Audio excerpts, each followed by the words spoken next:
네, 반갑습니다. 오늘은 성경 공부 76일차가 되겠네요. 네, 어제 저희가 누가복음을 시작했죠. 네, 정말 역사가이고 시간대별로 차례대로 순서대로 복음서를 기록한 누가복음을 또 저희가 어제부터 시작해서 살펴보게 되었습니다. 어제는 4장까지 했었고요.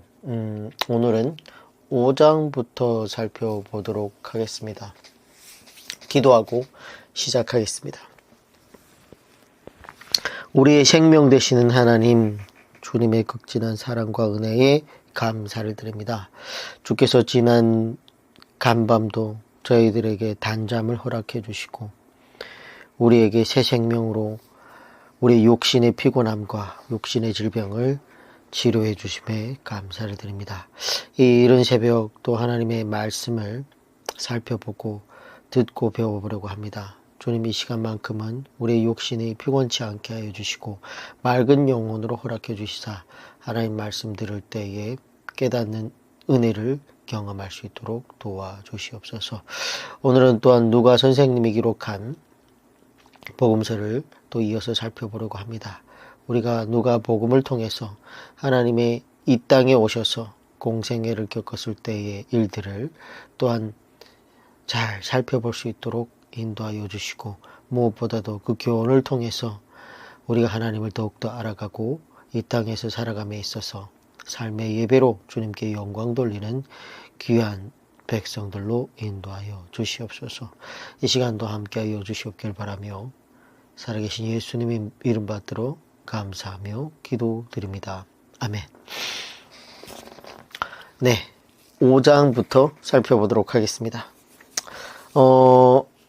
5장에는 특수 기록이 하나 있습니다. 네, 11번째 특수 기록인데 네 제자의 소명 기사가 기록되어 있습니다. 누가는 처음 네 제자의 소명은 좀 간단히 언급하고 베드로가 예수님의 말씀에 순종하는 과정을 누가만이 상세하게 다루고 있습니다. 그리고 누가만이 나사렛 회당에서의 가르침과 배척, 그리고 가버나움 회당에서의 권위 있는 가르침, 갈릴리 여러 회당에서의 가르침의 장면들 뒤에 이 네 제자를 부르시는 장면을 기술하고 있는데, 제자들이 예수님의 열정적인 전도의 결과로 맺어진 전도의 열매임을 암시하는 것입니다. 이렇게 전도자가 성실히 땀을 흘려야 전도의 열매를 거두게 되는 것입니다. 베드로, 안드레, 야고보, 요한, 어부들은 밤새 그물질을 하였으나 한 마리의 고기도 잡지 못한 채 가난한 마음으로 사용했던 그물을 싣고 정리하고 있었습니다. 근데 누가복음 5장 3절 보겠습니다. 예수께서 한 배에 오르시니 그 배는 시몬의 배라. 네, 베드로의 배다. 이렇게 나오고 있죠. 육지에서 조금 떼기를 청하시고 앉으사 배에서 그 무리를 가르치시더니, 이때 베드로는 밤새 그물질을 해서 매우 피곤한 상태였지만 자신의 배 위에서 가르쳐 주셨던 예수님의 말씀을 그 누구보다도 주의 깊게 들었을 것이고, 그 예수님의 가르침에 놀라운 권세가 있고 그 가르침이 진실한 진리라는 것을 깨닫게 되었던 것으로 보고 있습니다. 4절, 말씀을 마치시고 시몬에게 이르되 깊은 데로 가서 그물을 내려 고기를 잡으라. 5절, 시몬이 대답하여 이르되 선생님. 네. 자, 이 호칭은 기적 이후에 주님으로 바뀌게 됩니다. 이르되 선생님, 우리들이 밤이 새도록 수고하였을 때 잡은 것이 없지만은 말씀에 의지하여 내가 그물을 내리이다 하고, 여기에 강조 표시하신 말씀, 말씀에 밑줄 치고 별표 치겠습니다. 이 4절에 주님의 명령뿐만 아니라 3절의 주님의 가르침도 포함하는 것으로 봐야 되겠습니다. 그래서 원래 직업이 목수였던 예수님께서 전문 어부인 베드로에게 고기를 잡으라는 명령을 내리고 계십니다. 날이 밝은 오전에는 깊은 곳에 고기가 없는 것이 상식이라고 합니다. 근데 이런 어처구니 없는 방법으로 명령하고 계시는데, 게다가 전날 밤에 밤새도록 그물질을 해보았으나 고기 한 마리도 잡지 못했고, 이 피곤하고 지친 몸을 이끌고 이미 깨끗이 씻어서 정리해 놓은 그물을 들고 다시 나가 고기잡이를 한다는 것은 결코 쉬운 일이 아니었습니다. 그래서 베드로의 한마디의 불평도 없이 예수님의 명령에 순종하는 모습을 보이고 있는데, 왜 그랬을까라는 것이 의문이겠죠. 베드로는 예수님의 가르침 속에서 어느 가르침에서 발견하지 못했던, 그 누구의 가르침에서도 발견하지 못했던 그런 말씀의 권세와 그런 말씀의 능력을 발견했기 때문입니다. 왜냐하면 목수 출신인 예수님의 말을 평생 어부였던 베드로가 순종했다는 거예요. 그 얘기는 우리는 그럴 수 있지 않겠습니까? 아니, 어부 고기 잡는 데는 내가 더 잔뼈가 굵습니다. 내가 경험이 더 많습니다. 그래서 목수였던 예수님한테 자네는 목수였다 보니까 내가 더 아니까 지금 나간다고 고기 안 잡힙니다. 이렇게도 얘기할 수 있지만, 왜냐하면 이미 밤새도록 수고하면서 그물질을 했었잖아요. 오늘은 고기가 안 잡히는 날이구나, 이렇게 생각할 수 있는데, 베드로는 한마디의 불평도 없이 예수님의 명령에 순종했다는 거예요. 그 이유는 다시 말해서 말씀의 권세와 말씀의 능력을 주님의 말씀 가르침에서도 베드로가 발견했기 때문이라는 거예요. 이 말씀에 대한 감동이 베드로로 하여금 순종의 자리로 나아가게 했다라는 겁니다. 말씀에 대한 감동은 말씀에 대한 순종으로 이어지게 했던 거죠. 이제 베드로의 말씀에 대한 순종은 엄청난 기적을 몰고 오게 되는데, 5장 6절 그렇게 순종하니 그렇게 하니 이렇게 되어 있는데, 그렇게 순종하니 고기를 잡는 것이 심히 많아 그물이 찢어지는지라. 이에 다른 배에 있는 동무들에게 손짓하여 와서 도와달라 하니 그들이 와서 두 배의 체험에 잠기게 되었더라. 아마도 자연 질서를 제어하실 수 있는 절대 능력의 예수님께서 미리 물고기들을 특정한 깊은 데로 모이게 하셨던 것으로 볼 수 있습니다. 이처럼 주님의 말씀에 전적으로 순종할 때에, 전폭적으로 순종할 때에 놀라운 경험을 하게 된다는 것을 우리는 가슴에 새겨야 되겠습니다. 이렇게 그물이 찢어지고 배가 잠길 정도로 물고기를 많이 잡은 베드로는 그 만선으로 인한 기쁨은 잠깐이었고, 그보다는 오히려 신적 두려움에 사로잡히게 됩니다.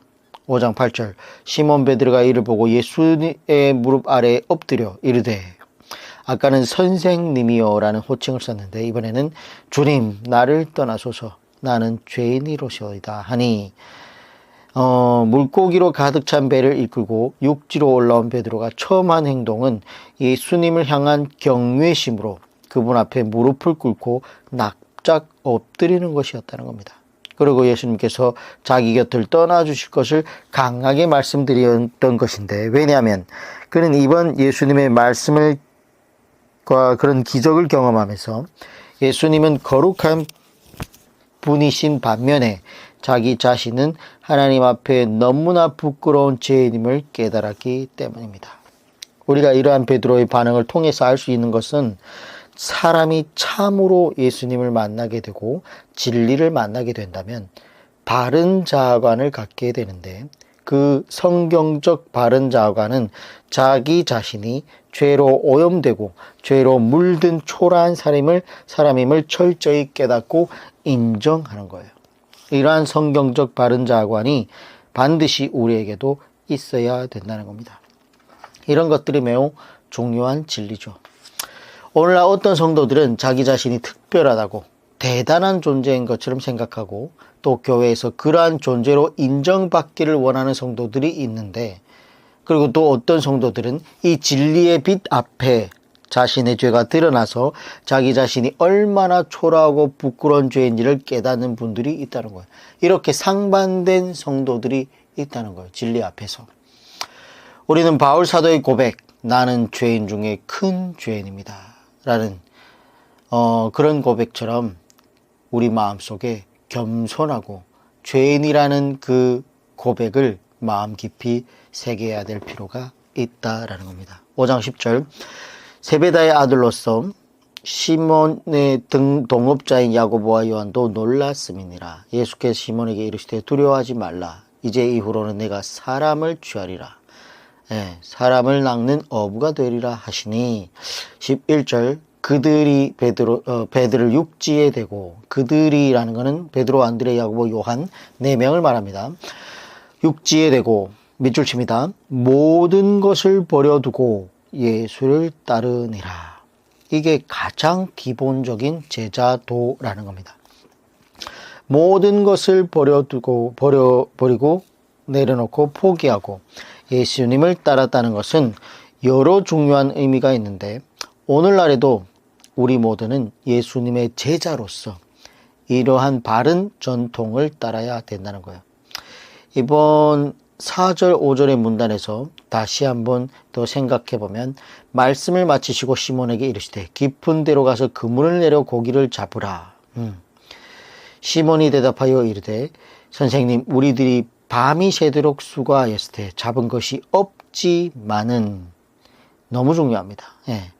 없지만은 그럼에도 불구하고 라는 베드로의 이 대답에서 그럼에도 불구하고의 믿음을 우리가 발견할 수 있어요.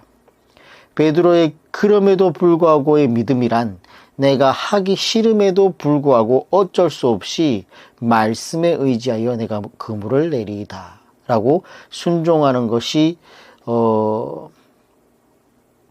중요한데, 그러니까 어쩔 수 없이 순종하는 것이 아니라 환경과 상황이 여의치 않음에도 불구하고 예수님의 명령이니까 능동적으로 기쁘게 순종하는 믿음을 말하는 거예요.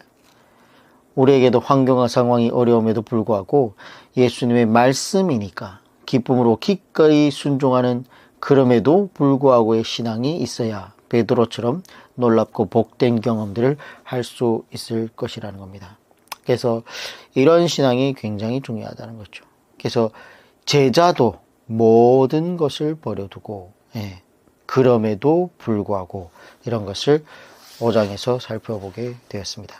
자, 이번엔 6장으로 갈 텐데 6장은 12절로부터 보겠습니다. 이때 예수께서 기도하시러 산으로 가사 밤이 새도록 하나님께 기도하시고 13절 밝음에 그 제자들을 부르사 그 중에서 12를 택하여 사도라 칭하셨으니 예수님께서 밤을 새워서 기도하시는데 무엇을 위하여 그렇게 기도하시는 것인가? 바로 제자들을 위해서 그렇게 기도하셨던 것입니다. 예수님께서 어지간하면 기도를 길게 하지 않으시는데 주기도문이 기도의 보편적인 진리이죠. 그래서 보편적인 기도는 길게 하는 것이 아닙니다. 짧게 그냥 하는 건데, 근데 특수한 경우에는 길게 할 수 있다는 거예요. 그 특수한 경우 중에 하나가 뭐냐? 직분자를 세울 때, 즉 교회에 사람을 세울 때는 정말 기도를 많이 해야 된다는 겁니다.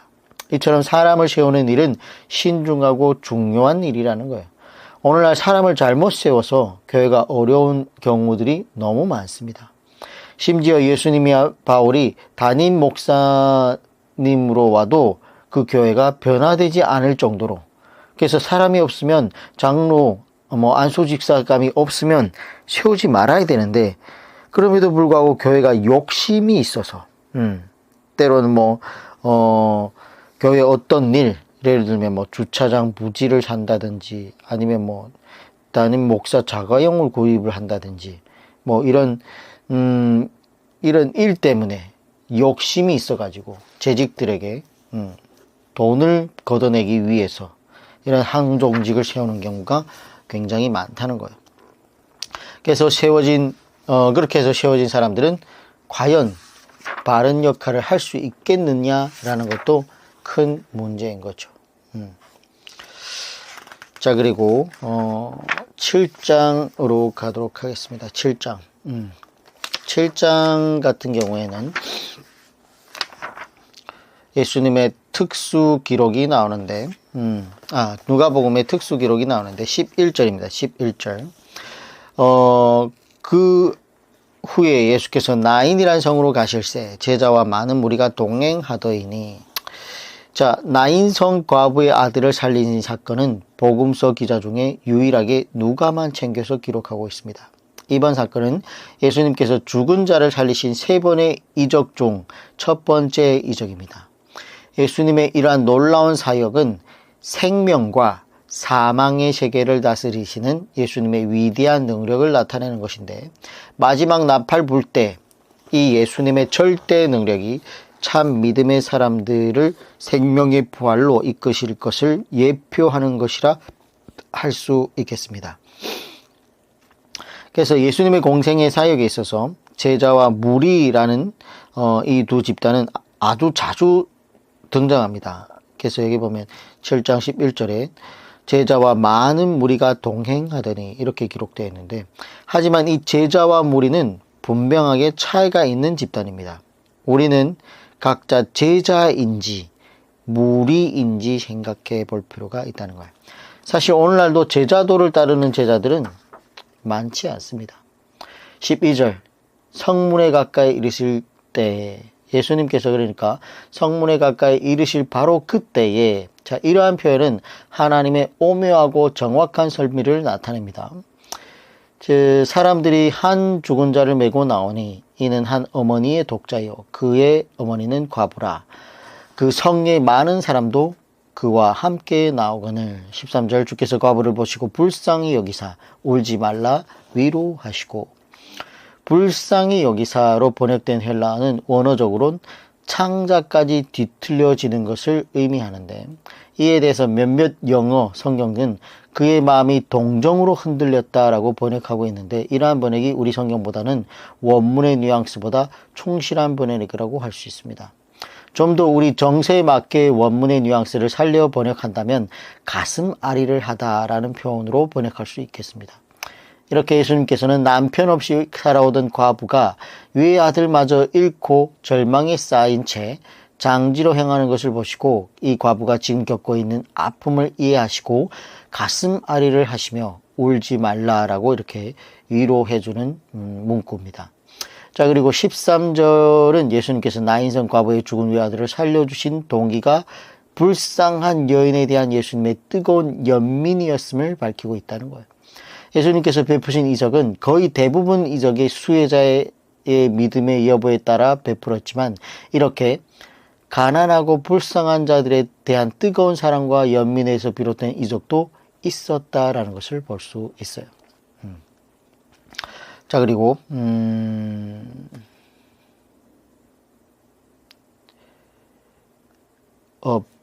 7장 14절 가까이 가서 그 관에 손을 대시니 맨 자들이 서는지라. 예수께서 이르시되 청년아 내가 네게 말하노니 일어나라 하시매, 죽었던 자가 일어나 앉고 말도 하거늘. 예수께서 그를 어머니에게 주시니. 7장 16절 모든 사람이 두려워하며 하나님께 영광을 돌려 이르되 큰 선지자가 우리 가운데 일어나셨다 하고, 또 하나님께서 자기 백성을 돌보셨다 하더라.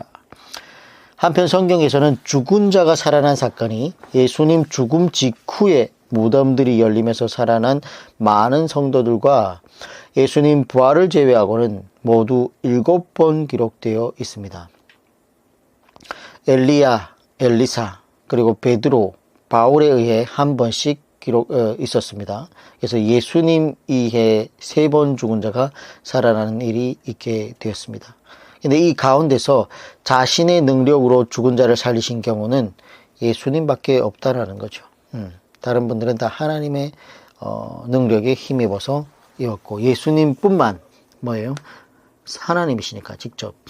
이것은 예수님께서 인간의 가장 근본적인 문제인 죽음의 문제까지도 해결하실 수 있는 신적 권위자임을 증거하는 기록이 되겠습니다.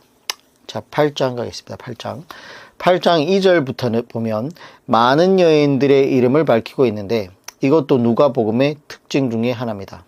2절 또한 악귀를 쫓아내심과 병 고치심을 받은 어떤 여자들 곧 7 귀신이 나간 자 막달라인이라 하는 마리아와 헤롯의 청지기 구사의 아내 요한나와 수산나와 다른 여러 여자가 함께하여 자기들의 소유로 그들을 섬기더라. 자, 여기에 나오는 이 여자들의 이름, 네, 누가복음 24장 뒤로 10절에 가보면 이 여자들은 막달라 마리아와 요한나와 야고보의 모친 마리아라 또 그들과 함께한 다른 여자들도 이것을 사도들에게 알리니라. 자, 이러한 것도 당시로서는 굉장한 내용이 될 수 있어요. 9장 3절에 또 보면 이르시되 여행을 위하여 아무것도 가지지 말라. 지팡이나 잠깐만요. 그래서 이 8장에 보면 이 보통 다른 복음서에서는 이 여자들의 이름을 어떤 여자가 그 여자가 그냥 이름을 밝히지 않고 이런 얘기만 하고 있는데 이 누가는 뭐예요? 이름을 상세하게 밝히고 있다는 거예요. 2절 상반절은 예수님을 섬기던 여인들이 어떠한 사람인지를 보여주는 그런 내용입니다. 이 여인들이 과거는 예수님으로부터 큰 은혜와 진리를 받은 자들이었죠. 그녀들은 그 은혜를 잊지 않고 감사와 감격해하면서 예수님을 따르며 예수님을 위해 살았던 거예요. 그래서 이런 것들만 봐도 저와 여러분도 이미 어쩌면 받은 은혜를 수없이 받았지 않습니까? 그런 은혜를 잊지 않고 기억해야 된다는 거예요. 저 같은 경우에도 참 큰 은혜를 받고도 가끔 시간이 지나면 그 은혜의 그 놀라움과 감동이 흐릿해져서 잊어버리는 경우가 너무 많다는 것을 깨닫고 있습니다. 그래서 그런 은혜를 끝까지 잊지 않고 기억해야 된다는 거죠. 특별히 진리의 빛으로 악한 귀신들의 미혹과 속박 속에서 벗어나게 된 것에 대한 감사와 감경이 항상 있어야 돼요. 이미 받은 이러한 은혜를 기억하고 감사하면서 충성스럽게 헌신하는 우리가 되어야 된다는 겁니다. 그래서 누가복음은 여인들의 복음서라고 불릴 만큼 여인들에 대한 관심이 지대합니다. 당시 여성에 대한 사회적 인식이 매우 낮은 시대였으므로 여성과 관계된 일은 언급 자체를 피하는 경우가 굉장히 많았는데 그리고 굳이 언급할 때는 익명으로 처리하는 경우가 굉장히 많았는데 그러나 누가는 이러한 당시 통례를 따르지 않고 이 여인들을 구체적으로 소개하고 있다라는 거예요. 3절 헤롯의 청직이 구사의 아내 요한나와 수산나와 또 다른 여러 여자가 함께하여 자기들의 소유로 그들을 섬기더라. 그래서 이 요한나와 수산나, 수산나는 거의 수산나의 그 기록이 거의 없습니다. 예수님과 12제자 모두는 전도사에게 전념하기 위해서 생계수단을 갖지 않았기 때문에 이러한 재정적인 도움이 필요했다는 거예요. 여기 보면 자기들의 소유로 그들을 섬기느니라 이런 얘기가 나오지 않습니까? 그래서 이러한 여인들의 섬김은 자원하는 마음에서 우러나온 희생적 봉사였으며 이례적인 것이 아니라 지속적이었던 거예요. 이렇게 이번 단락은 협력 선교의 모범을 또한 보여주고 있다라는 것을 알 수 있습니다. 자, 9장으로 가겠습니다. 9장. 9장 3절. 이르시되 여향을 위하여 아무것도 가지지 말라. 지팡이나 배낭이나 양식이나 돈이나 두 벌 옷을 가지지 말며. 3절은 제자들이 이미 옷 한 벌과 신 한 켤레 그리고 지팡이 하나를 가지고 있는 상태에서 그 이상의 것을 갖지 말라는 것을 당부하시는 말씀으로 전도 여행 시 최소한의 물건만을 허용하고 계십니다. 그래서 여행 중의 여행은 성경책을 들고 떠나는 전도 여행이 되겠습니다. 이것이 최고의 여행이라는 거죠. 테레사 수녀의 신학을 우리가 본받을 것이 없지만 그러나 눈여겨볼 것은 그녀는 선교할 때에 소지품이 속옷 2벌, 겉옷 2벌, 그리고 성경과 찬송, 만년필과 칫솔이 전부였다라는 기록을 볼 수 있습니다. 그래서 오전에 발령이 나면 오후에 바로 떠날 수 있을 정도로 그래서 88세까지 정정하게 선교를 감당한 모습을 우리가 테레사 수녀의 기록을 통해서 볼 수 있다는 거죠. 그녀의 신학을 우리가 따라 배울 수는 없지만 이런 그녀의 선교에 대한 이런 철학은 자기를 가볍게 하는 무거운 짐진 자야. 예. 여러분 한번 이사를 해보세요. 얼마나 짐이 많은지. 그 마른 집을 갖고 내일 당장 떠날 수 있겠습니까? 수고하고 무거운 짐진 자. 그래서 정말 때로는 미니멀 라이프, 예. 많이 집에 있는 것들을 때로는 나눠주고 베풀어주고 나의 몸을 가볍게 할 필요가 있다는 거예요. 주님께서 언제든지 떠나라고 하면 떠날 수 있는 그런 가벼운 새가 되어야 되겠습니다. 자, 그래서 8절이 주는 분명한 교훈 한 가지가 있는데, 3절이 주는 분명한 교훈 한 가지는 전도자는 영과 육이 가벼울 필요가 있다는 거예요. 그래서 하나님께서 떠나라고 하시면 바로 떠날 수 있는 전도자가 되어야 된다는 거예요. 뭐 지금은 교통수단 등 환경이 다를 수 있지만 아무튼 우리의 영과 육이 가벼울 필요가 있다라는 얘기를 하고 있습니다. 4절, 어느 집에 들어가든지 거기서 머물다가 거기서 떠나라. 예, 이건 뭐 마가복음 6장 10절에도 똑같은 이야기가 나왔었죠. 그러니까 어떤 어려운 지역에 선교를 하러 갔다고 했을 때, 그럴 때 그 지역에 어떤 사람이 자기 집을 제공하는 경우가 있는데, 그러면 그 집회가 마칠 때까지 그 집에 머물다가 떠나라는 거예요. 중간에 또 은혜를 받은 사람이 나와서 저희 집에 모시고 싶습니다. 네. 그래서 만약에 예를 들어 그런 거죠. 처음 집을 내준 사람이 좀 환경이 안 좋은 방을 이렇게 내주셨는데 집회 중에 어떤 사람이 은혜를 받고 더 좋은 환경으로 옮깁시다 라고 했을 때 선뜻 그거를 받아들이면 된다 안 된다? 안 된다는, 가지 말라는 거예요. 왜냐하면 처음 집을 내준 사람에게 상처가 될 수도 있다는 거예요. 예. 우리가 복음을 전하러 가면 대개 뭐예요? 경제적으로 어려운 곳, 우리보다 낙후된 곳으로 가기 마련인데, 그럴 때 복음은 항상 그렇게 얘기하는 거죠. 뭐요? 다른 사람에게 상처 주는 일이 없어야 된다. 그리고 발달된 문화를 가진 전도자가 덜 세속화된 곳으로 가게 되고, 그렇게 해서 복음이 흘러가게 되는 거죠. 오늘날도 미전도 종족이라든지 교육이 미흡한 사람들 가보면 정말 사는 것이 원시인들처럼 사는 경우가 많지 않습니까? 그런 경우에 어렵더라도 한 곳에 끝까지 머물라라는 주님의 당부를 볼 수 있습니다. 자, 그래서 너무 많은 것을 누리고 있고 또한 민족의 성품 자체가 굉장히 세밀하기 때문에 그러한 열악한 곳에 가게 되면 굉장히 불편함을 느끼게 되고 상대적으로 선입견을 가지게 되는데, 저는 이렇게 선교를 한 번도 가본 적이 없지만 선교사들을 통해서 들어보면 때로는 정말 음식을 내놓으면 반은 파리가 앉아있고 막 그런 경우가 많대요. 손으로 먹고 그런 경우가 많은데, 그분들하고 꺼리낌이 없이 하려면 뭐예요? 같이 먹어야 된다는 거예요. 같이 선입견 없이 입에 맞지 않도록 그냥 음식을 먹으면서 그들의 마음이 열릴 수 있다는 거예요. 자, 그리고 5절, 누구든지 너희를 영접하지 아니하거든 그 성에 떠날 때에 너희 발에서 먼지를 떨어버려 그들에게 증거를 삼으라 하시니, 지금 많은 선교사님들이 선교지 현장에서 그들의 성숙하지 못한 삶으로 인해서 사람들에게 굉장히 많은 상처를 입히는 경우가 있습니다.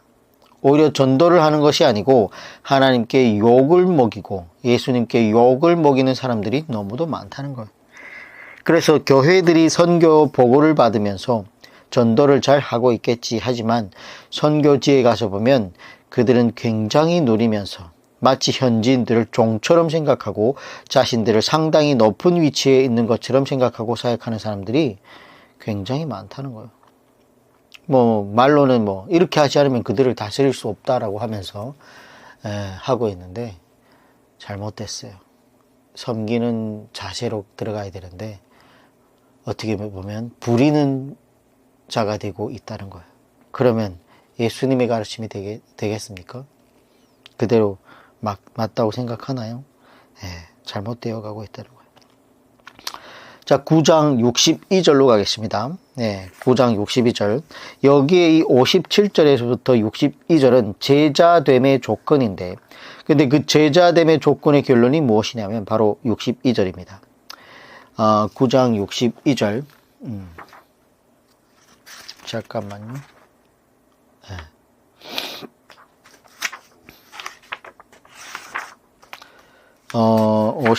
57절에서부터 61절이죠. 57절 먼저 보겠습니다. 누가복음 57절. 길 가실 때 어떤 사람이 여짜오되 어디로 가시든지 나를 따르리이다.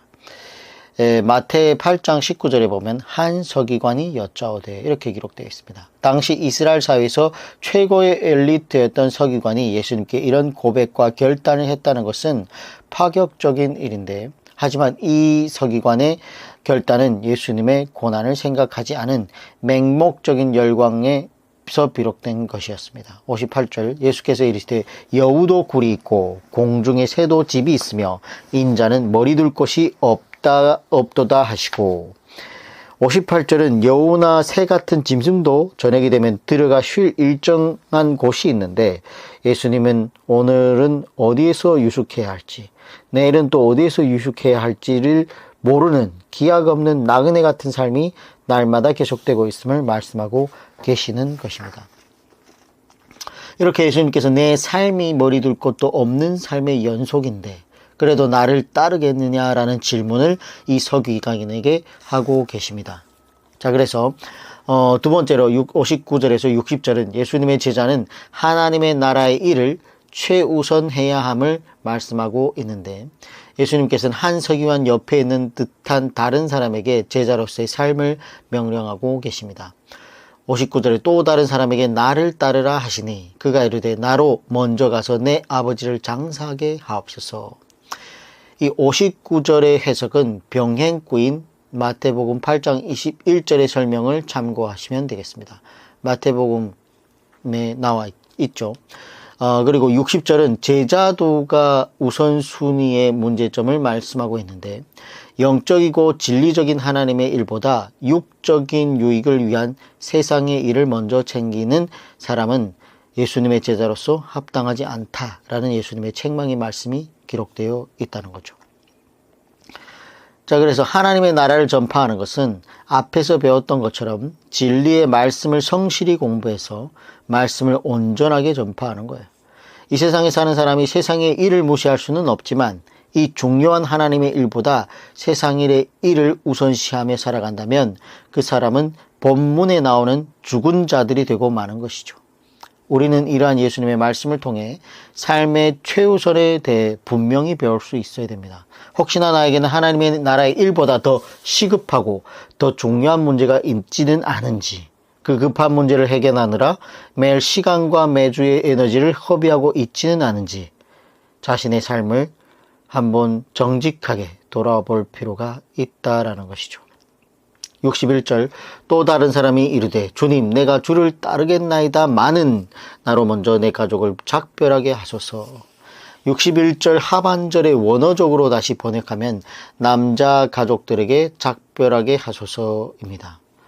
이는 그의 아버지나 형제들이 어떻게 생각하는가에 따라서 그의 마음이 바뀔 수도 있다는 사실을 암시하는 표현입니다. 결국 이 사람은 예수님의 제자로 따라 나설 자기 의지가 확고하지 않아 이를 번복할 가능성이 있는 사람이었던 겁니다. 마지막 62절. 예수께서 이르시되 손에 쟁기를 잡고 뒤를 돌아보는 자는, 그러니까 누구든지 손에 쟁기를 잡고 뒤를 돌아보는 자는 하나님의 나라에 합당하지 아니하리라 하시니라. 하나님의 나라, 천국에 합당하지 아니하니라 강조 표시합니다. 원문을 보면 누구든지라는 표현이 포함되어 있습니다. 그래서 새 번역 성경은 누구든지 손에 쟁기를 잡고 뒤를 돌아보는 사람은 이렇게 번역이 되어 있어요. 그래서 예수님은 당시 속담을 인용해서 이 세 번째 사람을 책망하고 계십니다. 소 쟁기를 잡고 밭이랑을 가는 자가 똑바로 앞만 바라보지 않고 자꾸만 뒤를 돌아보면 그 밭이랑은 똑바로 일궈내지지 않고 삐뚤빼뚤 엉망이 되고 마는 거라는 거죠. 이는 다른 것에 대한 미련 때문에 정작 자신이 꼭 해야 하는 일을 제대로 하지 못하는 상태를 의미하는 속담입니다. 그래서 예수님이 제자가 되려면 자기 의지가 확고해야 돼요. 그리고 세상의 일과 세상의 사람과 세상의 것에 대한 미련을 단호하게 버리는 것이 필요하다라는 겁니다. 그래서 이렇게 57절에서 62절의 문단은 예수님께서 세 사람의 경우를 통해 제자들이 가져가야 할 필수 자세에 대해 다각적으로 지금 교훈하고 있는 말씀을 우리가 살펴볼 수 있어요. 그래서 이러한 예수님의 가르침을 겸손히 우리가 쇠마하는, 들어보는 제자들이 될 수 있기를 소망합니다. 자, 이제 10장으로 가겠습니다.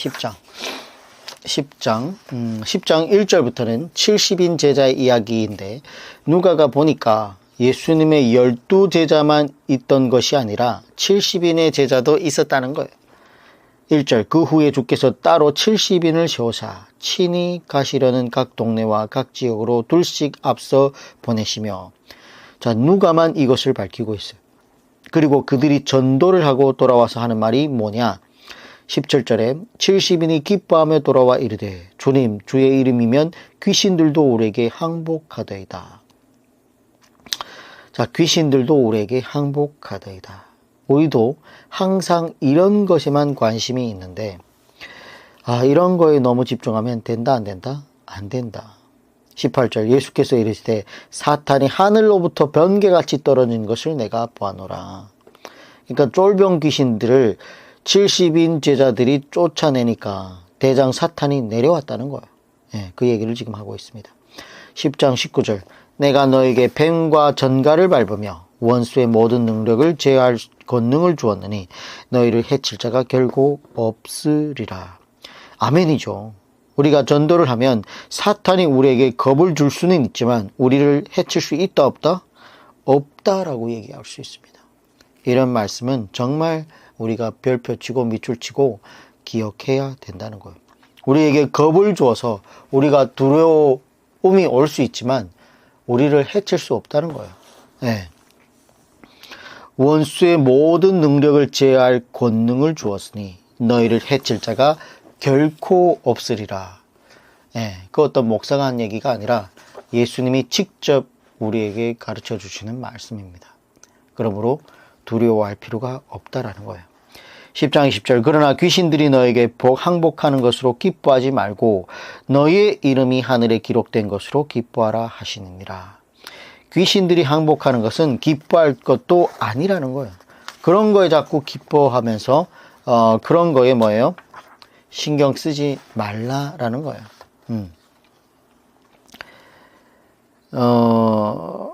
우리가 진정으로 기뻐해야 될 것은 우리의 이름이 하늘에 기록된 것, 그리고 천국에 관심을 가지고 기뻐해야 된다라는 얘기를 하고 있습니다. 자, 이렇게 예수님을 따라 제자의 길을 성실히 걸어가는 전도자는 반드시 구원받는다라는 얘기죠. 21절, 그때 예수께서 성령으로 기뻐하시며 이르시되 천지의 주제이신 아버지여, 이것을 지혜롭고 슬기 있는 자들에게 숨기시고 어린 자들에게는 나타내심을 감사하나이다. 옳소이다. 이렇게 된 것이 아버지의 뜻이니이다.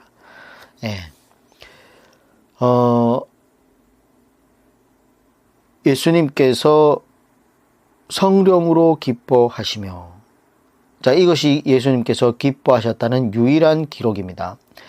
예수님은 성령으로 기뻐하셨다는 거예요.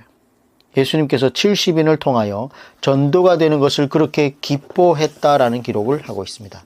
그만큼 하나님께서 전도를 기뻐하신다라는 내용이 되겠죠. 하나님께서는 사람이 스스로 돌이키는 것을 보시고 기뻐하시고, 또한 전도가 되는 것을 보고 기뻐하시는 거예요. 이것 외에는 하나님께서, 그리고 예수님께서 기뻐하시는 경우가 없습니다.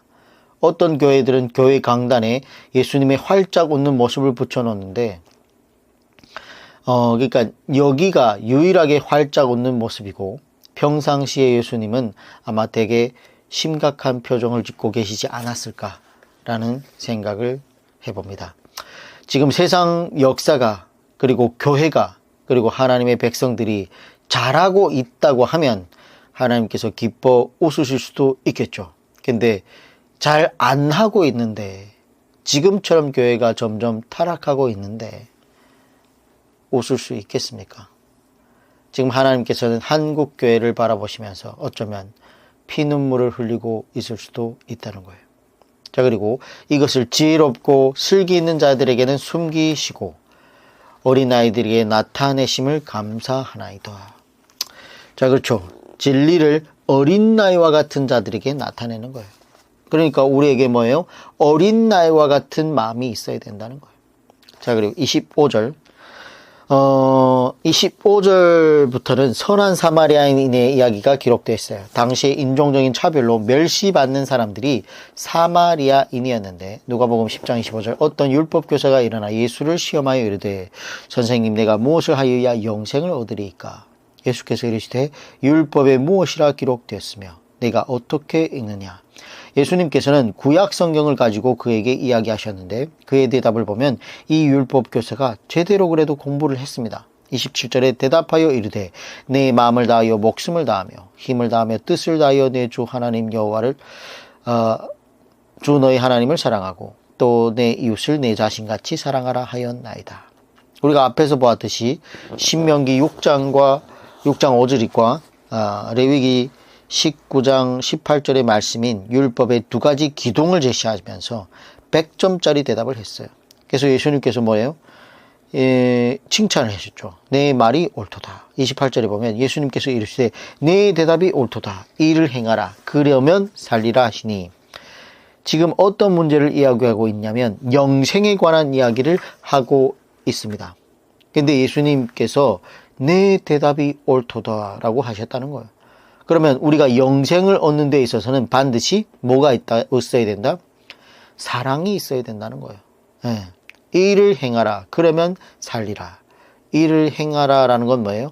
사랑을 행하라. 예. 내 힘을 다하고 목숨을 다하고 뜻을 다하여 내 하나님 여호와를 사랑하라. 그러면 영생하리라. 근데 이 사마리아인의 이야기가 나오는데 10장 30절에 보면 예수님께서 대답하여 이르시되, 어떤 사람이 그러니까 이 율법 교사가 그럼 우리 이웃이 누가 되겠나이까? 이걸 물어보니까 예수님께서 비유로 이렇게 얘기를 하고 있는데, 예수님께서 대답하여 이르시되 10장 30절입니다. 어떤 사람이 예루살렘에 여리고로 내려가다가 강도를 만나매 강도들이 그 옷을 벗기고 때려 거의 죽은 것을 버리고 갔더라. 자, 예루살렘에서 여리고로 내려가다가, 자, 이 길은 굉장히 척박하고 메마른 땅이라고 합니다. 우기 때에는 그 길을 이용하지 못하고 건기 때에는 물이 흘러갔던 그 길을 길로 이렇게 이용했다라고 해요. 지금도 예루살렘에서 여리고로 걸어서 가는 길은 굉장히 험준한 길이라고 합니다. 근데 한 사람이 그 길을 가다가 강도를 만나서 죽게 되었다는 거죠. 지금 우리가 그 길을 내려간다고 생각해 보면 참 아찔하죠. 햇볕은 쨍쨍, 그리고 바닥은 척박하고 길은 험하고, 예. 지금이야말로 신발은 너무 등산화, 프로스펙스, 아디다스, 나이키, 너무나 좋은 신발이 있지만, 그때 당시에는 신발도 없고, 정말 자기 몸조차 가누기 힘든 그런 상황에 갔다는 거예요. 그래서 우리 한국 같은 이런 땅은 정말 젖과 꿀이 흐르는 땅이죠. 예, 그늘이 두리우고 봄바람이 불고, 예, 사계절이 분명하고, 예, 잔디를 밟으면서 가는 그런 길이 아니라, 예, 정말 힘든 그런 길이었다는 겁니다. 그래서 어떻게 됐는가? 31절에 보면 마치 한 제사장이 그 길로 내려가다가 그를 보고 피하여 지나가고 밑줄 칩니다. 32절에 또 이와 같이 한 레위인도 그곳에 이르러 그를 보고 피하여 지나가되, 제사장이, 목회자가 피하여 왜? 교회 빨리 가야 되니까, 설교를 해야 되니까 피하여 빨리 지나가고, 레위인도 성막을, 성전에서 봉사하는 사람들, 하나님의 녹을 먹는 사람들, 전도사, 이런 사람들이 되겠죠. 간사, 뭐 장로, 권사 다 포함합니다. 이런 사람들이 뭐예요? 그를 보고 피하여 지나가되 33절에 어떤 사마리아 사람은 여행하는 중 거기 이르러 그를 보고 불쌍히 여겨 가까이 가서 기름과 포도주를 그 상처에 붓고 싸매고 자기 짐승을 태워 주막으로 데리고 가서 돌아보아 주니라. 제사장도 피하여 지나가고 레위인도 피하여 지나갔습니다. 근데 어떤 사마리아인이 와서 그를 보고 불쌍히 여겼다는 거예요. 그리고 여행 중에 자기의 몸도 주체하기 힘든 상황인데 그를 데리고 주막까지 갔다는 거예요. 그 주막은 어디에 있을까요? 아마도 주막은 더 높은 곳, 언덕 위에 있었을 것입니다. 그렇다면 거기까지 그 사람을 데리고 가는 것은 정말 어려운 일이었을 텐데 이 사마리안이 그렇게 했다는 거예요. 10장 35절 그 이튿날 그가 주막 주인에게 데나리온 2를 내어주며 이르되 이 사람을 돌보아 주라. 비용이 더 들면 내가 돌아올 때에 갚으리라 하였나니. 36절 내 생각이 이 세 사람 중에 누가 강도 만난 자의 이웃이 되겠느냐. 이르되 자비를 베푼 자이니다. 예수께서 이르시되 가서 너도 이같이 하라 하시니라. 여기서 주님이 말씀하신 것이 뭐냐면 자비를 베푸고 불쌍히 여기는 그런 사람이 되어야 된다는 거예요. 그래서 결국 뭐예요? 가서 너도 이와 같이 하라. 그래서 앞에 말씀은 일을 행하라. 그리하면 살리라와 같이 뭐예요? 가서 너도 이와 같이 행하라. 이것이 바로 영생을 얻는 길이라는 거예요. 자비와 사랑을 베풀라는 거예요. 이처럼 믿음과 행함의 관계는 굉장히 이렇게 어려운 거예요. 연결되어 있는 거예요. 그래서 이런 것만 봐도 예수님의 가르침은 분명하죠. 네. 자, 근데 이 부분에 간혹 가다가 영해라고 하면서 자꾸 오해해서 얘기하는 분들이 너무 많은데 선한 사마리아인은 누구냐? 바로 우리 예수님입니다. 그래서 포도주를 부었다. 포도주는 뭐냐? 예수님의 피입니다. 기름을 부었다. 기름은 바로 성령입니다. 주막으로 데려갔다고 하는데 주막은 뭐냐? 주막은 교회입니다. 주막에 가가지고 데나리온 2를 주었는데 데나리온 하나는 신약이고 하나는 구약입니다. 아멘 주 예수요 하면서 뭐 이런 식으로 자꾸 오해를 하고 있는데 그렇게 성경을 보는 게 아닙니다. 포도주는 뭐냐? 포도로 만든 술. 기름은 감람유, 주막은 술 파는 곳, 선한 사마리아는 예수님이 아니죠. 예수님은 갈릴리 나사렛 사람인데, 그래서 이런 식으로 막 성경을 막 영리한답시고 막 하면 안 된다는 거야. 이런 설교를 누가 했냐? 그 유명한 성 어거스틴이 그렇게 했어요.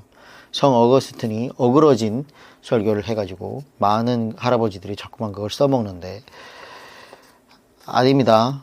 그렇게 성경을 보는 것이 아닙니다. 성경은 문자 그대로 해석해야 되는 필요가 있는 구절들이 있죠. 비유로 얘기하시니까. 근데 이렇게 억지 해석해서는 된다, 안 된다? 안 된다. 자, 10장 38절 이하는 말씀을 듣고 있는 사마리아를 소개하고 있습니다.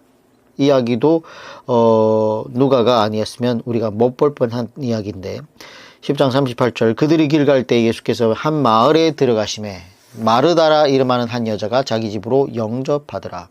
한 마을에 지금 라고 하는 것은 베다니로 들어간 거예요. 베다니 지금 빈민가로 예수님께서 들어가셨는데 이 빈민가에 예수께서 늘 출입을 하신 거예요. 39절 그에게 마리아라 하는 동생이 있어 주의 발치에 앉아 그의 말씀을 듣더니 자 이것이 진정으로 예수님을 대접하는 것이죠. 이것이 예수님께서 진정으로 원하고 있는 것이라는 거예요. 우리가 땀을 흘리며 교회를 섬기는 것도 물론 해야지만 그 전에 정말 예수님 앞에 앉아서 예수님의 말씀을 듣고 하나님의 말씀을 듣는 것이야말로 최고로 예수님을 대접하는 것이라는 거예요. 10장 42절 몇 가지만 하든지 혹은 한 가지만이라도 족하니라. 마리아는 이 좋은 편을 택하였으니 빼앗기지 아니하리라 하시니라. 자, 이것이 가장 좋은 편이라는 거예요. 가장 좋은 것은 주의 발치에 앉아 하나님의 말씀, 예수님의 말씀을 듣는 것이라는 거예요. 지금도 말씀을 듣고 배우는 우리가 가장 좋은 편을 택한 것이라는 거예요. 자, 11장 보겠습니다. 11장. 네. 자, 11장에는, 누가복음에는 도처에, 네, 여성들, 사마리아인, 세리, 창녀, 가난하고 병든 자들을, 누가는 챙기고 있습니다. 이것이 참으로 소외된 자에게 대한 의사 누가의 모습으로 그는 각별한 애정을 가진 아름다운 인물이라는 것이죠. 이런 소외된 사람들에게 관심이 많았다는 거예요. 왜냐? 누가 자체도 이방인이니까. 그래서 우리도 소외된 자에게 관심을 가지는 사람이 되어야 됩니다. 오늘날 이 사회에서 정말 진정으로 소외되고 있는 사람들에게 관심을 가져야 된다는 거죠. 자, 그래서 11장에는 마태복음 6장에서 보았던 주기도문이 또 나오기도 합니다. 1장 4절에서 주기도문의 내용인데, 주기도문의 핵심은 하나님의 나라 확장과 하나님의 뜻이 이 땅에 이루어지는 것이라고 했죠. 이것이 우리의 기도의 중심이 되어야 된다는 겁니다. 그러니까 내 나라, 내 교회, 내 가정, 내 자식, 내 건강, 내 사업이 기도 중심이 되어서는 안 되고, 가장 중요한 하나님의 나라와 하나님의 확장, 그리고 하나님의 뜻이 이 땅에 이루어지는 것이 우리의 기도의 중심으로 되어야 된다는 것이고, 두 번째는 기도의 중요한 것은 타인을 용서하면서 기도해야 된다는 얘기를 하고 있습니다. 타인을 용서하면서 기도할 때에 그 기도가 응답된다는 얘기죠. 그래서 1절에서 4절에서는 그런 내용이 나오고, 자, 5절에서 13절까지는 기도의 자세가 나옵니다. 네, 기도의 자세. 기도의 자세는 뭐냐? 11장 9절을 보겠습니다. 11장 9절을 보면, 또 내가 너희에게 이르노니 구하라 그리하면 그에게 주실 것이요 찾으라 그리하면 찾을 것이요 문을 두드리라 그리하면 너희가 열릴 것이니 구하는 이마다 받을 것이요 찾는 이는 찾아낼 것이요 두드리는 이에게는 열릴 것이니라. 너희 중에 아버지 된 자로서 누가 아들이 생선을 달라 하는데 생선 대신에 뱀을 주며 알을 달라 하는데 전갈을 주겠느냐. 너희가 악할지라도 좋은 것을 자식에게 줄 줄 알거든 하물며 너희 하늘 아버지께서 구하는 자에게 성령을 주시지 않겠느냐 하시니라. 자, 이런 성경 구절은 우리가 교회를 다닌 분들이라면 너무나 많이 이 부분에 대해서 설교를 많이 들었을 겁니다. 그래서 13절 상반절 말씀처럼 인간은 누구나 죄성을 가지고 있는 악한 존재인 반면 하나님은 선하신 분이라는 거예요. 그러니까 13절은 본성이 악한 인간도 자식에게 좋은 것을 줄 안다는 세상의 이치를 예로 들면서 세상 이치도 이러할진데 선하신 성부 하나님께서 어찌 좋은 것으로 응답해 주지 않겠느냐라는 의미입니다. 그래서 마태복음의 병행구인 마태 7장 11절에 나오는 것 좋은 것이 누가 11장 13절에서는 성령으로 표현되어 있습니다. 예. 사실 인간이 하나님께 받을 수 있는 제일 좋은 것, 제일 선한 것, 최고의 선물이 뭐예요? 성령이죠. 성령님이 우리에게 가장 큰 선물이 되겠습니다. 성령님께서 우리 안에 내주하시면서 우리에게 하나님의 말씀, 진리가 깨닫게 하는 그런 지혜를 주고 계시지 않습니까? 그래서 누가는 누가복음의 후속편으로 사도행전을 기록하게 되는데 이 사도행전의 별명이 성령행전이라고 해도 과언이 아니죠. 그래서 성령님에 대한 누가의 지속적인 관심을 이렇게 잘 보여주는 대목이기도 합니다. 그래서 또한 우리가 기도와 성령님의 역사에 밀접한 관계도 누가는 자주 강조하고 있다라는 것이죠.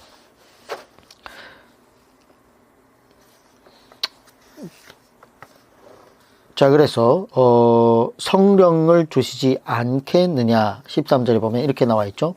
이 말은 완벽한 기도 응답을 말합니다. 반드시 응답해 주신다는 겁니다. 그래서 우리가 구하고 찾고 두드리고 하나님의 나라와 하나님의 뜻이 이루어지도록 적극적으로 끈기 있게 기도할 때에 그렇게 할 때에 하나님 나라의 확장을 위하여 끈기 있게 기도하면 어떻게 된다고요? 네. 반드시 받게 될 것이고 찾아내게 될 것이고 열리게 될 것이라는 거예요. 그러면서 성령을 우리에게 선물로 주신다라는 얘기를 누가는 기록하고 있습니다. 자, 11장 27절에서 28절은 진정한 복에 대한 말씀이 나오는데 자, 근데 성지에 가보면 가는 곳마다 다 마리아가 차지하고 있어요. 당시에도 어떤 사람들은 마리아가 복이 있다라고 했습니다. 11장 27절에 이 말씀을 하실 때 무리 중에 한 여자가 음성을 높여 이르되 당신을 뵌 태가 당신을 먹인 젖이 복이 있나이다 하니 28절 예수께서 이르시되 오히려 하나님의 말씀을 듣고 지키는 자가 복이 있느니라 하시니라. 예수님은 하나님의 말씀을 듣고 지키는 자가 복이 있다라고 얘기하고 있습니다. 29절 무리가 모였을 때 예수께서 말씀하시되 이 세대는 악한 세대라 표적을 구하되 요나의 표적밖에는 보일 표적이 없나니 예수님의 진정한 표적은 죽으셨다가 제3일에 살아나신 것이죠. 그리고 그것을 보지 못하고 믿고 있는 우리가 그 자체가 기적이라는 거예요. 다른 표적을 구하면 안 되죠. 네. 그냥 예수님의 부활, 그 표적을 구하는 거죠. 예수님께서는 그 표적을 구하는 것은, 그러니까 그냥 기적과 이적을 구하는 것은 악한 것이라고 이렇게 얘기하고 있습니다. 오늘날 사람들은 자꾸만 보고 믿겠다는 거예요. 보고 듣고 만지고 하는 것이 사실은 뭐예요? 쾌락주의자들이 얘기하고 있는 얘기예요. 그래서 예수님은 이런 부분들을 악하고 음란한 세대가 표적을 구한다라고 이렇게 말씀하고 있습니다. 그래서 보고 믿겠다, 듣고 믿겠다, 만지고 믿겠다, 느끼고 믿겠다라는 것은 굉장히 위험한 신앙입니다. 자, 이제 12장으로 가겠습니다. 12장. 12장 4절.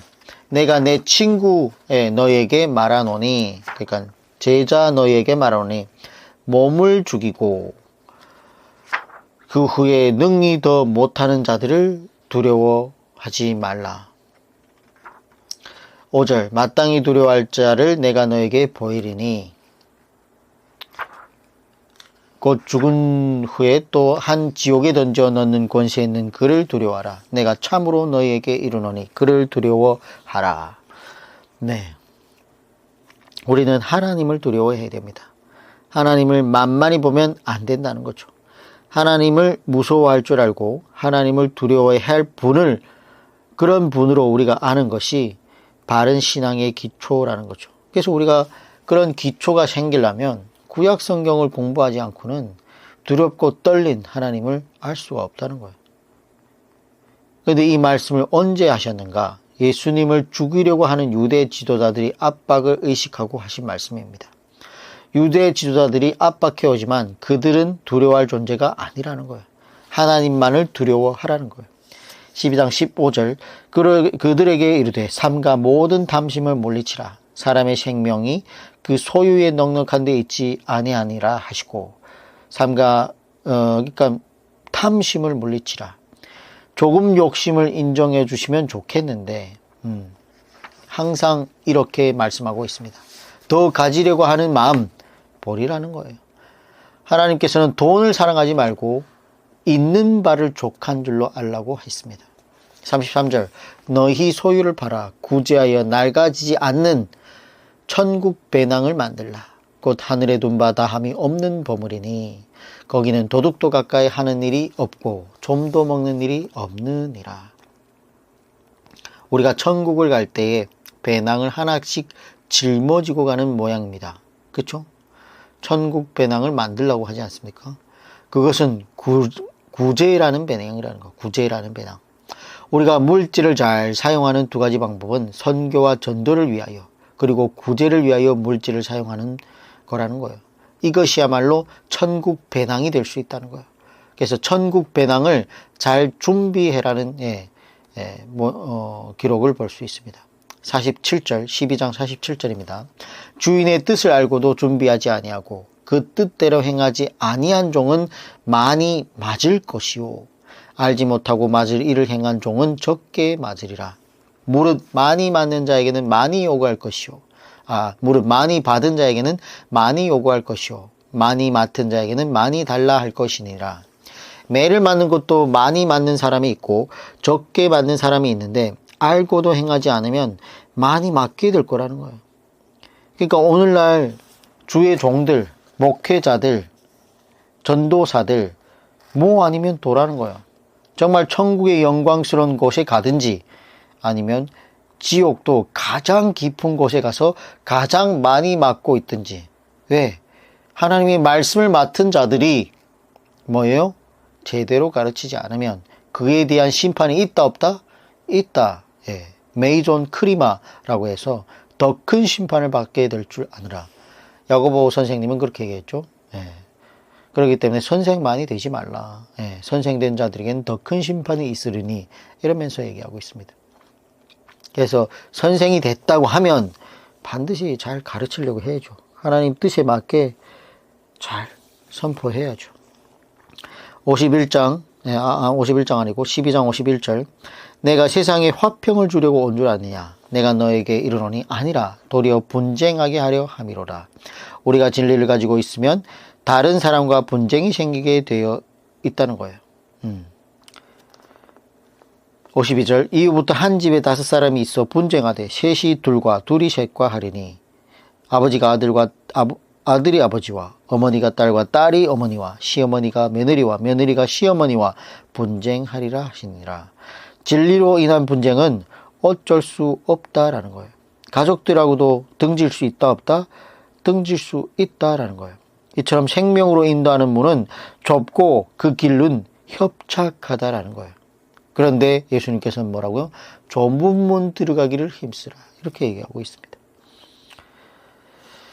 자, 12장까지 했는데 13장까지 하겠습니다. 13장까지. 자, 13장 1절 이하는 빌라도가 제물에 피를 섞은 일을 기록하고 있는데 그때 마침 두어 사람이 와서 빌라도가 어떤 갈릴리 사람들의 피를 그들의 제물에 섞은 일로 예수께 아뢰니. 예. 자, 13장 잠시만요. 13장 1절. 예.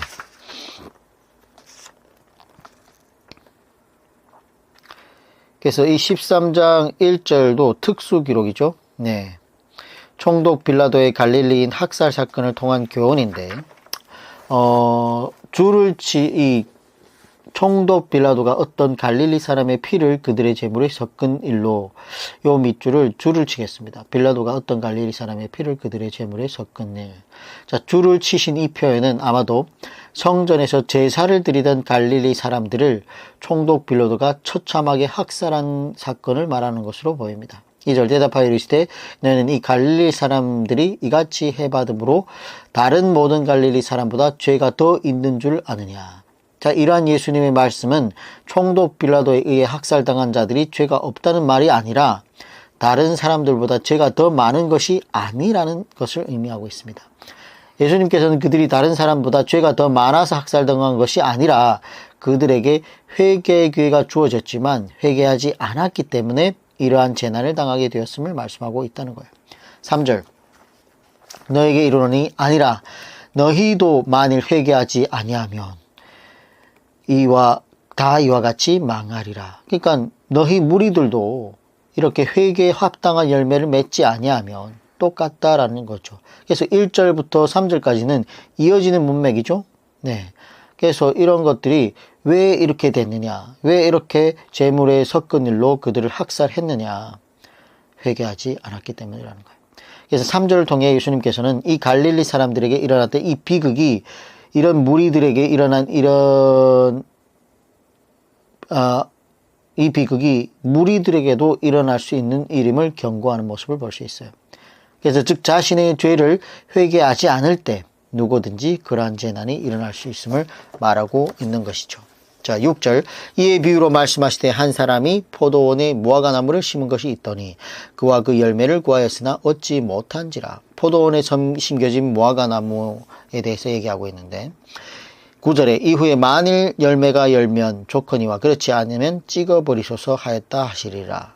자, 성경에 이런 찍어버린다라는 말씀이 많이 나오는데 하나님께서는 열매가 없으면 찍어버리신다는 얘기예요. 13장 22절 네, 예수께서 각 마을로 다니사 가르치시며 예루살렘으로 여행하시더니 어떤 사람이 여짜오되 주님 구원을 받는 자가 적으니까 그들에게 이르시되 자, 우리가 가지고 있는 예수님의 말씀 우리 장로교의 교리와 충돌하는 부분들이 있을 때에는 예수님의 말씀이 잘못된 것이 아니고 장로교의 교리가 잘못된 것이라고 봐야 됩니다. 아니면 장로교의 교리가 편협하든지 아니면 지금의 교회들이 정통교리에서 이탈해 있든지 그런 것을 봐야 되죠. 왜냐하면 성경이 진리고 잣대니까. 교리도 성경 기반으로 교리가 나와야 되지 전통으로 교리가 나오면 된다 안 된다? 안 된다라는 거예요. 사실은 우리가 교리만 제대로 공부해 보아도 구원론이 그리 간단하지는 않다는 것을 알게 되는데 칼빈은 중생과 성화의 출발점이 같다고 했습니다. 이는 구원받은 출발점이나 성화의 출발점이 같다는 말인데 구원받은 사람은 반드시 성화로 나아가게 되어 있다는 거예요. 그러므로 성화가 일어나지 않는다는 것은 구원의 출발점이 잘못된 것이거나 아니면 아예 구원이 없든지 구원을 못 받았든지 이처럼 우리가 교리만 제대로 공부를 해도 오늘 우리가 구원에 대한 교리라고 하는 이 몇 구절의 이 신득이의 말씀 때문에 구원에 관한 이런 수많은 구절들을 보지 않는 우리에게서 벗어날 수 있어야 돼요. 정말 입으로 시인하고 고백하면 구원받는다라고 하는 그렇게 고백한 그 고백이 진짜 고백인지 아닌지는 뭐예요? 열매가 있어야 된다는 거예요. 사랑의 열매. 중생과 성화가 있어야 된다는 거예요. 주님, 구원받은 자가 적으니까 우리는 구원받은 자가 적다는 것을 알아야 됩니다. 이 사람도 당시에 예수님의 말씀을 들어보니까 당시의 종교 지도자들의 말씀과는 다르다는 것을 느낀 거예요. 그들은 우리는 아브라함의 자손이기 때문에 구원을 받는다라고 얘기했다는 거예요. 오늘말로 말하면 우리는 정통교회를 다니니까 구원을 받았다는 얘기예요. 그런 식인 거예요. 근데 예수님의 말씀을 들어보니까 그게 아니라는 거예요. 우리는 교회를 다니니까 구원을 받는다고 하는 이런 순진한 생각을 버려야 된다는 거예요. 13장 24절에 좁은 문으로 들어가기를 힘쓰라. 내가 너에게 이르노니 들어가기를 구하여도 못하는 자가 많으니라. 예수님께서 멋있게 지금 대답해 주셨는데 그러면 구원을 받는 자가 적다는 말입니까? 많다는 말입니까? 결국 적다는 말이에요. 구원의 문은 좁은 문인데 그 문으로 들어가기를 힘쓰라라는 거 얘기예요. 들어가기를 구하여도 못하는 자가 많으니라. 지금 이슬람이나 불교인들이나 천국 가기를 구합니까? 아닙니다. 그 사람들은 천국 가나 영생이 아니라 뭐라 그러죠? 윤회? 이런 것들, 자기의 복들, 이런 것들을 구하는 것이지 천국 들어가기를 구하는 자들이 아니라는 거예요. 그러면 결국 교회를 다니는 사람들 중에서 하나님을 믿는 사람들 중에서도 좁은 문 들어가기를 구하는 이들이 많지 않다는 거예요. 이들은 다 성도들을 말하는 거예요. 좁은 문으로 들어가기를 구하는 자들이 다 성도들인데 그런데 그들 중에서 구원을 받지 못할 자가 많다는 거예요. 백보자 심판대 앞에 섰을 때 예를 들어서 그게 아니네. 내가 알던 게 아니네. 이러면 됩니까? 안 됩니까? 그때 가서 돌이킬 수 없을 때 안 된다는 거예요. 간절히 들어가기를 원했지만 들어가지 못하는 자들이 허다하게 많다는 거예요. 나 잘못 알고 있었네. 나 잘못 배웠네. 이런 사람들이 너무 많다는 거예요.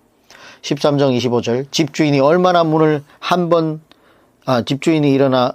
번 닫은 후에 너희가 밖에 서서 문을 두드리며 주님 열어주셔서 하면 그가 대답하여 이르되 나는 너희가 어디에서 온 자인지를 알지 못하노라 하리니. 구원도 기회가 있다는 거예요. 여기에서 얘기하는 주님 열어주셔서 예수님한테 주님 하려 할 사람들이 누구예요? 불교 사람들이 예수님에게 주님이라고 하겠습니까? 아니라는 거예요.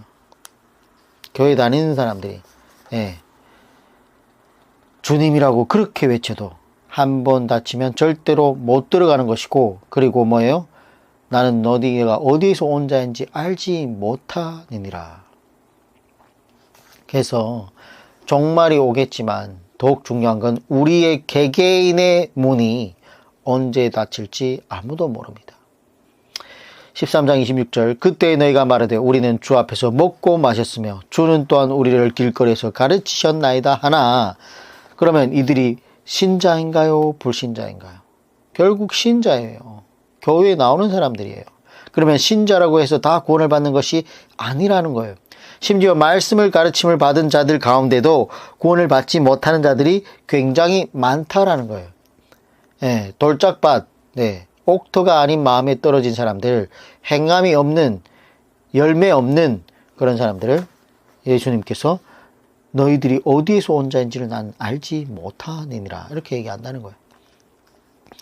13장 27절 그가 너에게 말하여 이르되 나는 너희가 어디에서 왔는지 알지 못하노라. 행악하는 모든 자들아 나를 떠나 가거라 하리라.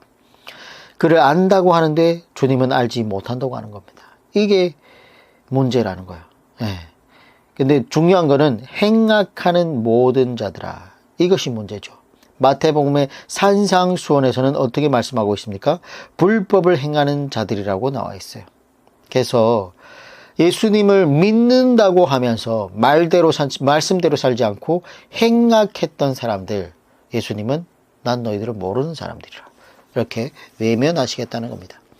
13장 28절 너희가 아브라함과 이삭과 야곱과 모든 선지자는 하나님 나라에 있고 오직 너희는 밖에 쫓겨난 것을 볼 때에 거기가 어디예요? 지옥에서 슬피 울며 이를 갈리라. 29절 사람들이 동서남북으로부터 와서 하나님 나라 잔치에 참여하리니 천국에 들어가게 되리니 보라 나중된 자로서 먼저 될 자도 있고 먼저 된 자로서 나중될 자도 있느니라 하시더라. 그래서 우리가 중생되었고 성화의 계단을 걷지 않으면 끝까지 말씀대로 살아가려고 하는 노력이 없으면 여러분의 믿음을 한번 다시 돌이켜 볼 필요가 있다는 거예요. 정통교회에 있다고 해서 교회에 출석한다고 해서 다 구원받는 자가 아니라는 것을 정말 명심해야 되겠습니다. 이거는 예수님께서 직접 하신 얘기라는 거예요. 그분이 우리의 영생을 책임져 주시는 분인데 그분의 얘기를 듣지 않고 영생을 받으려고 하는 것은 너무 이기적인 마음 아니에요? 그래서 반드시 말씀을 잘 공부를 해서 교회 전통, 교회 문화 다 필요 없습니다. 뭐가 중요하다? 진리의 말씀이 오직 잣대야 됩니다. 그래서 예수님의 말씀을 잘 배워서 정말 우리의 신앙이 흐트러지지 않고 마지막 때에 아니면 우리의 개개의 문이 닫혔을 때 나는 너를 알지 못하노라 이런 얘기를 듣기보다는 착하고 충성된 종아 내가 너를 기다렸다. 참 고생 많았지. 고생했다. 이런 얘기를 듣는 종이 되어야 되겠다는 겁니다. 자, 그래서 정말 또다시 한번 심각하게 우리의 신앙을 점검해보고 되돌이켜 볼 필요가 있다라는 겁니다. 자, 오늘은 여기까지 마무리를 하고 내일 또 이어서 14장부터 살펴보도록 하겠습니다. 수고했습니다. 내일 뵙겠습니다.